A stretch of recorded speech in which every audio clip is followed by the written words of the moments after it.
Salut, moi c'est Paulette et donc je suis là pour parler de mon EP qui arrive très prochainement après le single Métaverse que je viens de sortir. Je suis perdue dans un monde, je suis perdue dans un rêve. C'est comme une illusion où tout semble réel.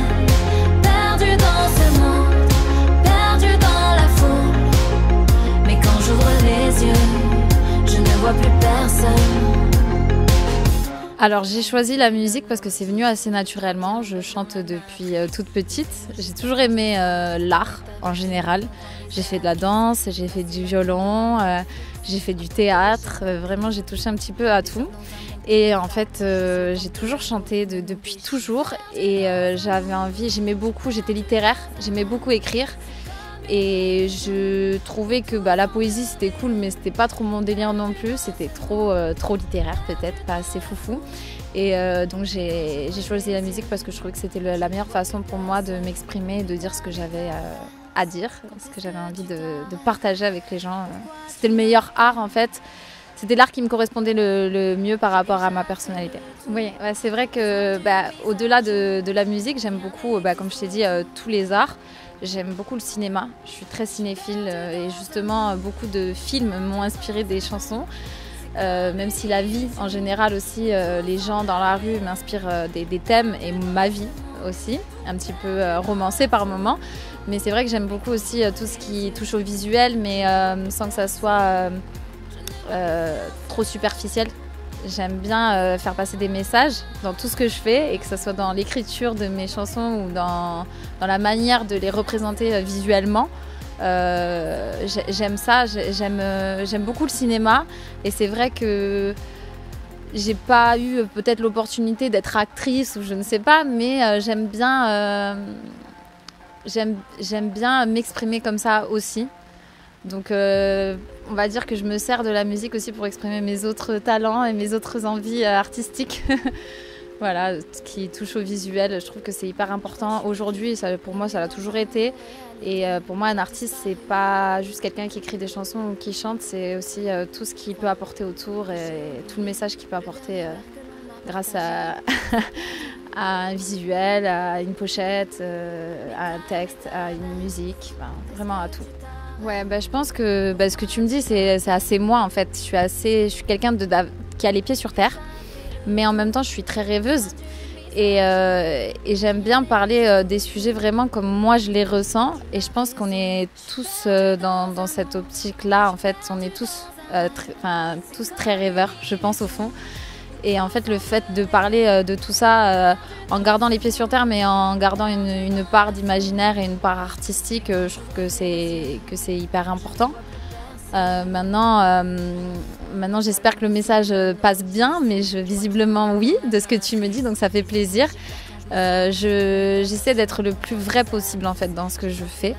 Je joue pas de rôle, même si je joue un rôle en fait dans le clip Métaverse finalement, parce que je joue une humanoïde, une humaine qu'on envoie dans le Métaverse, sur laquelle on fait des expériences. Donc finalement je joue un rôle, mais c'est pas si loin de ce que je pense et de ce que je pense de tout ça en fait. Sans que ça soit péjoratif, le Métaverse, je trouve que c'est quelque chose d'assez beau, dans le sens où on a la possibilité d'avoir une autre vie pour des gens qui ont beaucoup de malheur dans leur vie. Et en même temps, je trouve que c'est un peu dangereux, donc c'est bien de poser le doigt dessus, sur les petits dangers qu'on pourrait avoir pour des gens qui sont très jeunes et qui sont nés avec ça, on va dire. Et donc c'est pour ça que j'en parle de manière assez rêveuse, parce que je trouve ça beau et à la fois je trouve ça dangereux. Il y a comme une dualité un petit peu dans tout ça. Et c'est un petit peu ce que j'essaye de faire passer comme message après, du mieux que je peux en tout cas. Je pense qu'on est tous un petit peu accros, en tout cas à Internet aujourd'hui. Le métaverse pas encore, mais ça viendra, je pense. Maintenant, je suis pas sûre qu'on soit programmé parce qu'on est quand même assez intelligent pour pouvoir se rendre compte des dangers, mais en même temps de la beauté de ce que ça peut nous apporter dans notre vie. Les réseaux sociaux rythment en partie notre vie, mais ça fait partie de nous aujourd'hui. Et c'est pour ça que voilà, j'en parle, parce qu'en fait, je parle vraiment de ma vie, de ce que je ressens. En fait, comme je te dis, je triche pas, j'essaie d'être le plus vrai possible. Et quand il y a un sujet qui m'inspire, je me renseigne sur le sujet, comme j'ai fait en regardant les séries Westworld et Black Mirror, et en lisant le livre de George Orwell. Parce que j'avais pas envie de parler d'un truc sans vraiment savoir de quoi je parlais. Mais si j'ai voulu regarder ces séries, si j'ai voulu m'intéresser à ce sujet, c'est parce qu'à un moment donné, je me suis dit qu'on était quand même bien accro aux réseaux sociaux. Et ça s'est un petit peu déclenché pendant le confinement, où j'ai vu que finalement, on faisait beaucoup d'apéros, Zoom, etc. Enfin, des trucs qui normalement se font en vrai, quoi. Et là, on ne le faisait plus et on a gardé cette habitude même après ce confinement. Et je trouve ça assez dommage de garder cette habitude. Mais en même temps, il y a une beauté qui fait que j'ai rencontré aussi des gens sur les réseaux sociaux avec qui j'ai fait des super musiques, des personnes avec qui je travaille à distance. Donc c'est pour ça que vraiment, je trouve que c'est à la fois dangereux mais à la fois magnifique comme outil, en fait. Je prends ça comme un outil. Oui, clairement, dans ce clip, j'ai voulu parler du fait qu'à un moment donné, on peut se faire happer par les réseaux sociaux, enfin, du coup, par le métaverse, dans ce clip, mais qu'on peut quand même garder une notion de réalité et de se dire à un moment donné, waouh, peut-être que je vais un peu trop loin, même si c'est cool et tout, c'est sympa, parce que justement, elle est envoyée dans des mondes. Je dis elle, je suis envoyée du coup dans des mondes qui sont quand même sympas, tu vois, piscine, tout est beau, tout est rose, cocktail, voilà, franchement, ça peut faire que rêver, hein, surtout quand on voit le temps aujourd'hui, mais en même temps, quand tu la vois dans ce laboratoire, cette humanoïde, j'ai du mal à dire je, parce qu'en fait je joue un rôle à ce moment-là, mais je suis abîmée, on a fait des expériences sur moi, donc j'ai des coups sur le visage, etc. Parce que finalement, j'ai été envoyée dans 2 superbes mondes, comme je montre dans le clip, mais j'ai peut-être été envoyée dans d'autres mondes, où là, j'ai vécu des souffrances, etc. Et c'est pour ça qu'à la fin, cette humanoïde, elle s'émancipe et elle se dit, elle se rend compte de tout ce qui est en train de se passer, et elle se dit que c'est peut-être pas si bien que ça, tu vois, quand elle se voit dans cet état. Et elle essaie de faire sa vie, mais après, est-ce qu'elle y arrive? Ça, au prochain épisode, on le verra.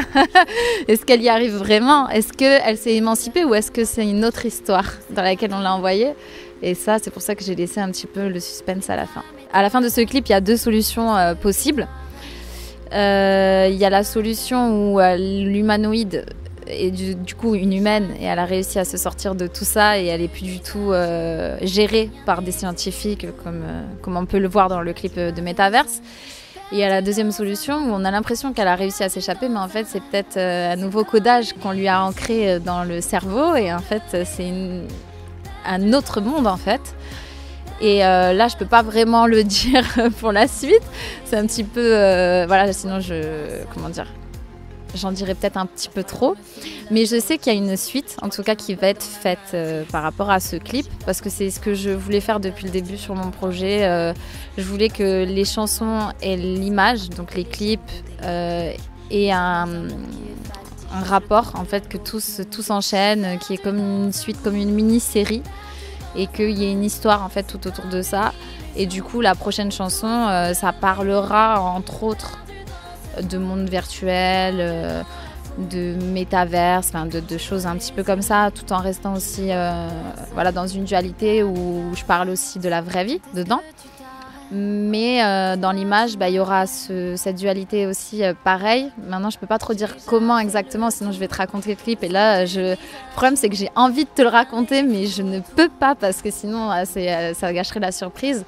Mais j'ai déjà réfléchi au prochain clip, à la prochaine image, tout ça, et ça sera en tout cas une suite de Metaverse. En fait, au début, je faisais des chansons.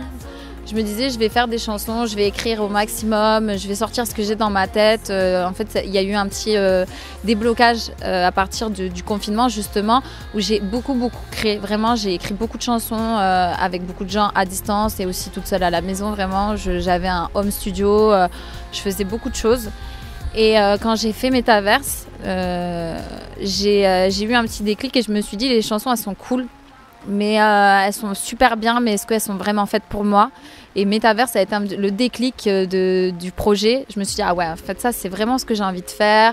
Ça m'inspire vraiment des trucs dingues en termes d'images, en termes de clips, en termes de thèmes. Enfin, voilà, je me disais, ah ouais, là, je peux vraiment m'amuser, montrer ma vraie personnalité, ce que j'ai vraiment envie de dire. Et du coup, j'ai réécrit, j'en ai gardé parce qu'il y en avait qui coïncidaient, en fait, qui pouvaient rentrer dans le projet, mais j'ai réécrit d'autres chansons. Et c'est un projet un peu plus profond, on va dire. C'est peut-être un peu moins populaire, je sais pas. C'est un peu plus profond dans le sens où je me suis pas mis de barrière en me disant il faut absolument que ça soit radiophonique, il faut absolument que ça parle à tout le monde. Je me suis dit, bah écoute, j'écris ce que j'ai envie d'écrire, ce que j'ai envie de dire. Et puis advienne que pourra, et j'espère que ça plaira parce que ça sera vraiment le reflet de mon âme, si je puis dire, enfin vraiment de ce que je ressens, de ce que j'ai envie de dire. Et en fait, je ne l'ai pas pensé que musicalement, même si j'ai pensé musicalement parce que je trouve que c'est le plus important, d'avoir des bonnes musiques, des bonnes chansons. Je l'ai pensé aussi visuellement. C'est-à-dire que quand j'écris une chanson, je pense régulièrement, assez rapidement à un clip, ou même si c'est pas un clip, un visuel, à une version live, vraiment à plein de choses en fait, je pense à la chanson complètement. Je pense pas juste à une chanson. Je me dis, ah ouais, j'aimerais bien que ça soit une pochette comme ça. J'aimerais bien que le clip soit comme ça. Enfin, tu vois, et je pense même sur scène, tu vois, même Metaverse, moi je sais déjà si demain tu me mets sur scène, comment le faire, tu vois. J'ai déjà mon idée de mise en scène pour cette chanson et pour le reste, quoi, tu vois. Et du coup, je pense hyper loin à chaque fois que je fais une chanson. Je fais pas juste une chanson pour faire une chanson. Et je sais pas pourquoi, hein, mais c'est plus fort que moi, quoi. Je pense à la globalité de la chanson, voir ce qu'elle pourrait donner et sur scène, et en clip, et au niveau de la pochette, et voilà. Donc c'est vrai que c'est assez complet, mais c'est beaucoup de travail, et en même temps, je le fais avec beaucoup de plaisir. Ouais, j'ai choisi la musique parce que je trouvais que c'était la meilleure façon de m'exprimer aussi en direct avec le public. J'aime beaucoup le théâtre pour ça aussi, parce qu'on est très proche des gens, c'est très direct. J'aime le cinéma, mais j'ai déjà eu des petites expériences. Comme j'aime tourner mes clips, tu vois, mais il y a un côté où tu es très avec ton équipe et tout, et il n'y a pas ce rapport direct avec le public, alors que la musique, c'est quand même une osmose quand tu es sur scène avec le public qui est là. Et quand tu entends les gens chanter avec toi, taper dans les mains, tu vois, enfin tout ça, il y a un côté un peu magique, tu vois. Et c'est pour ça, je pense que j'ai choisi la musique. Ouais, mais la magie de la musique aussi, c'est que tu écris une chanson en pensant à un sujet, à quelque chose qui te rappelle quelque chose à toi. Et les gens peuvent se l'approprier avec leur propre histoire. Alors que le cinéma, c'est un peu plus... c'est une histoire que tu racontes, donc les gens... prennent l'histoire et il n'y a pas forcément d'interprétation à soi. Alors que la musique, vraiment, même si demain je parle d'amour, quelqu'un peut dire tiens, je parle de ma mère, je parle de mon frère, je parle d'amour, je parle de mon père. Ça peut parler vraiment à plein de gens dans différentes façons en fait d'assimiler la musique, tu vois. Et du coup, c'est ça qui est magique, parce que tu écris toi en te référant à ton histoire sur un thème. Et les gens arrivent à se l'approprier. Et je trouve que c'est assez magique par rapport au cinéma, où voilà, c'est une histoire. Si c'est une histoire, je suis une bêtise, mais Metaverse, finalement, j'ai pas donné trop le choix aux gens d'avoir une autre interprétation de la musique, finalement, quand tu leur mets un clip comme ça. Même si après, chacun se fait sa propre histoire aussi par rapport à ça. Mais je sais pas comment l'expliquer. La musique, ça m'est déjà arrivé d'écrire pour mon père, et que les gens pensent que c'était une chanson d'amour, alors que c'était une chanson d'amour de sa fille à son père. Et il y en avait qui l'interprétaient avec leurs copains, avec leurs copines, et qui pouvaient leur chanter cette chanson. Et voilà, tu fais ta propre histoire et c'est ça qui est beau dans la musique, je trouve. J'aime tous les arts, comme je te disais au début, mais je trouve que la musique a un côté assez magique. Ça te procure des émotions, que ça soit triste, de la joie. Enfin, je veux dire, quand tu fais une fête, tu mets de la musique. Quand tu es triste, tu mets de la musique. Quand tu as envie de faire ton ménage, tu mets de la musique. Enfin, je veux dire, je trouve que ça t'accompagne quand même dans beaucoup de moments de vie. Alors que les autres arts aussi, mais c'est vraiment un moment que tu as décidé d'aller au cinéma, d'aller au théâtre, alors que la musique vraiment t'accompagne tout le temps en fait. Et c'est pour ça, je pense que vraiment j'ai choisi la musique, même si au fond j'ai pas envie d'abandonner les autres parties de moi qui font que que j'écris mes clips, que je les co-réalise, que j'aime aussi tout ce qui touche à la mode. Par exemple, je fais mon stylisme moi-même souvent. En tout cas, je donne des grosses instructions à la styliste. Le maquillage aussi. Bon, après, j'ai des gens après qui me maquillent, c'est pas moi qui me maquille forcément toute seule, mais je leur dis voilà, moi j'aimerais bien ce maquillage avec ce style de vêtements. Je peux pas tout faire de A à Z parce que c'est énormément de boulot. Mais j'en fais quand même beaucoup, mais pas par question de moyens ou quoi que ce soit, vraiment parce que je kiffe faire ça en fait. Je kiffe être à fond dans mon projet de A à Z, du début à la fin, quoi. Je vais jusqu'au montage, je passe des journées entières avec le monteur pour lui dire non, à la seconde près, non mais tu devrais changer sur ce mot-là. Tu vois, je suis une psychopathe vraiment.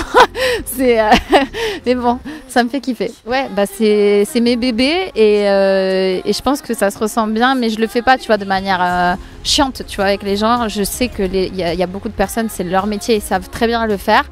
Je sais bien m'entourer, je pense. Et après, je donne juste mon avis et je suis assez contente parce que souvent, on me dit que c'est plutôt un bon avis. Donc, mais je garde le contrôle sur mes bébés, ouais, j'avoue. Pour l'instant, j'ai pas forcément de concert de prévu. Maintenant, j'aimerais bien faire une petite release party où je présente mon projet. Mais je pourrais pas le faire tant qu'au moins 2-3 singles sont sortis avant. Mais je ferai un petit concert pour présenter mon projet dans sa globalité avec la mise en scène que j'ai pensée depuis un petit moment. J'ai des cahiers partout, je note plein d'idées, ouais. C'est mon côté très artiste en fait. J'ai des cahiers où je note mes idées de clips, d'autres cahiers où je note mes idées de mise en scène, d'autres cahiers où je note mes chansons, des petits mots qui passent par-ci par-là. Mais des concerts prochainement, en tout cas j'aimerais bien pour présenter mon projet et après on verra ce qu'on me propose s'il y en a d'autres de prévus. Alors, qu'est-ce que tu peux me souhaiter? Bah, déjà que j'arrive à sortir toutes mes chansons et un beau concert de release party, puis j'espère que je vais toucher un maximum de gens avec ce que je fais. En tout cas, surtout pour ça serait pour moi une finalité en tant qu'artiste. Enfin, pas une finalité, mais comment dire, une réussite. Parce que la réussite, pour moi, ça passe par plusieurs étapes. En tout cas, une réussite en tant qu'artiste de toucher un maximum de gens et que les gens aiment ce que je fais, aiment mon projet. Je sais pas trop ce que tu peux me souhaiter en vrai parce que j'essaie de vivre au jour le jour dans ce projet. Mais voilà, en tout cas que ça plaise au plus grand nombre de gens et qu'il y ait des gens qui chantent mes chansons et qui se sentent bien en les chantant, qui les écoutent et qui se sentent bien et voilà, qui se reconnaissent dans ce que j'essaie de donner dans l'artistique. Je ne vois plus